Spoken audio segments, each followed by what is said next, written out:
education's still kind of important. Now, what do we make of the new education secretary? Where are we going? Are we notching wins at a local level? Joining me now to talk about all that, Corey Deangelis, of course, author of the book, The Parent Revolution, guy who's been all over this stuff. Okay, Corey, the momentum feels like since COVID, it's been with us, but I don't want to go off of feels. What are you seeing? Because you know all kinds of stuff about this. Yeah, the teachers unions overplayed their hand with COVID, showed conservatives what was happening in the classroom, and revealed the rot in the government school system. And now we have 12 states with universal school choice, meaning all families can take their kids' taxpayer money to the school that works best for them. And Trump won the parent vote by 9 points. That represented a 15-point shift towards the right on the issue of education since 2020 alone. Trump also won with Latino men. That represented a 35-point shift to the right. Catholics also went towards Trump by about 18 points, and Catholics tend to be very strong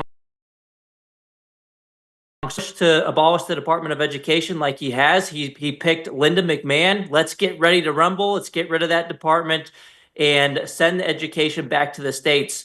We already have a bill in Congress right now. Well, we have a couple. One, for universal school choice. It's already made it out of committee, the Educational Choice for Children Act. But more recently, Senator Mike Rounds out of South Dakota, Republican, he put out a bill to do just that, to abolish the Department of Education.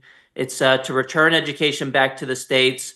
Some pieces of the department, including the Civil Rights Division, would go to the Department of Justice, but it would get rid of the Department of Education altogether, have block grants go back to the individual states. And so it looks like we're having a great time on the education front. Okay, Corey, expand on Linda McMahon more. A lot of people have heard the name, obviously familiar with the McMahon family, but what can we expect from this? I've heard things on both sides about people who are thrilled, people who are mortified. Tell us about this.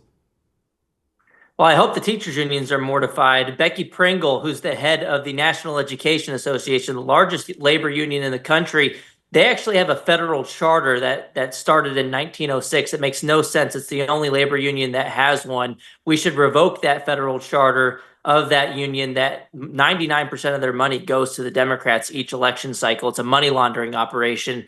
But Linda McMahon is a supporter of school choice. She's said a lot of great things in support of school choice. Trump, in his announcement of the pick, pointed out that she's a strong supporter of school choice. So I think the most likely thing to happen as far as legislation is concerned is that Educational Choice for Children Act.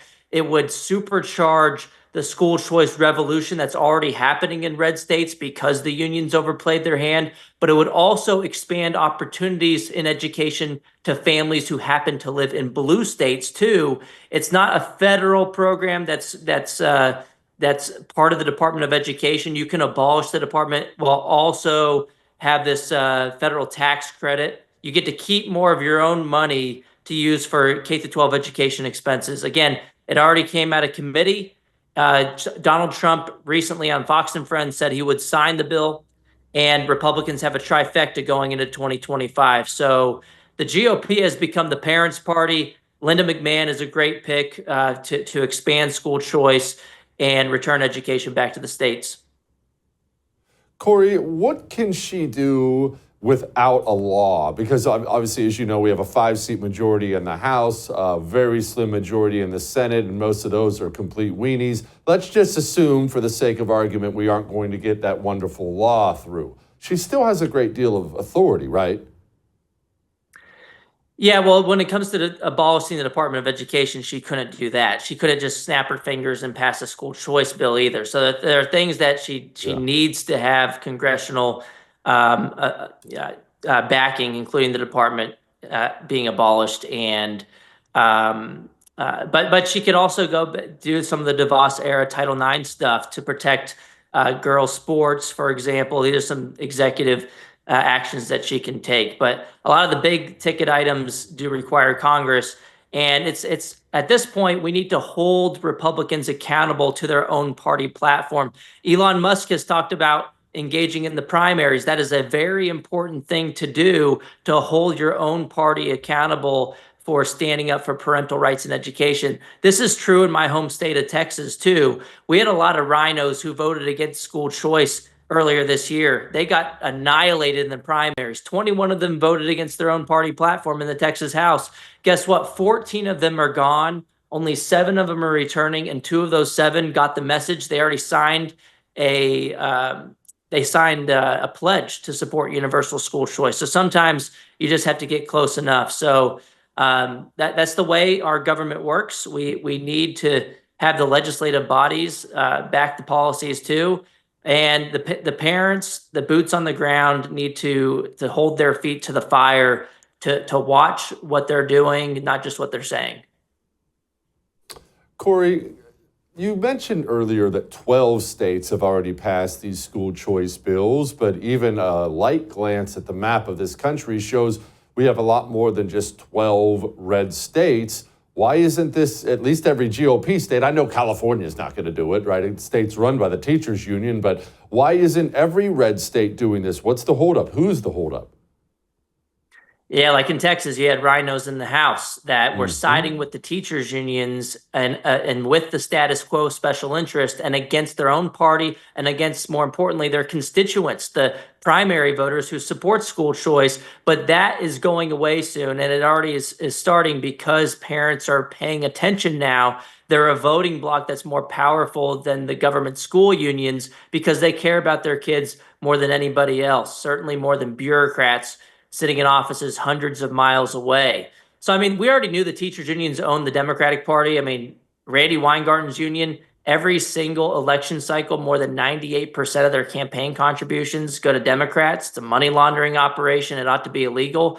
But in red states, the unions, they're dumb in a lot of ways, but they're smart politically sometimes in that they know they're not going to get a Democrat majority, so they play in Republican primaries pretty heavily. Sometimes behind the scenes, they did that this year in Texas, where they were setting up a PAC called Defend Rural Texas that they were funding, and through the back door, they were supporting these Republicans. But publicly, they only endorsed Democrats. They endorsed 77 people in Texas in the legislative races, but the unions, because they knew that being affiliated with Republicans at this point is damaging to them because of their other far left causes that they engage in.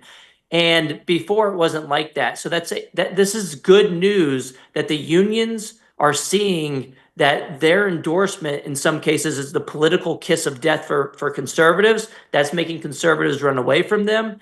And at the end of the day, that pressure is going to lead to full-throated school choice in all the red states. It's already happening. And then in blue states, it's going to become so damaging for the left to oppose parents that they're either going to lose, like we saw with Terry McAuliffe in Virginia losing to Glenn Youngkin on the education issue, or those states might become red states. That could happen. Or they'll have to start defecting on the issue and start to have to listen to the kids union, the parents, as opposed to just the teachers union. And this is all good news. We're not there yet. We haven't reached utopia. We're not we don't have education freedom everywhere, but we're winning the battle one day at a time. One day at a time. Keep going, brother. Appreciate you very much. I would thank you for coming to my YouTube channel, but I know how brilliant it is, and I know you love it here. So subscribe and watch. We're going to start really ramping things up and putting some funny stuff, some interesting stuff out there, some collaborations. Either way, my YouTube channel is officially the place to be. So stick around.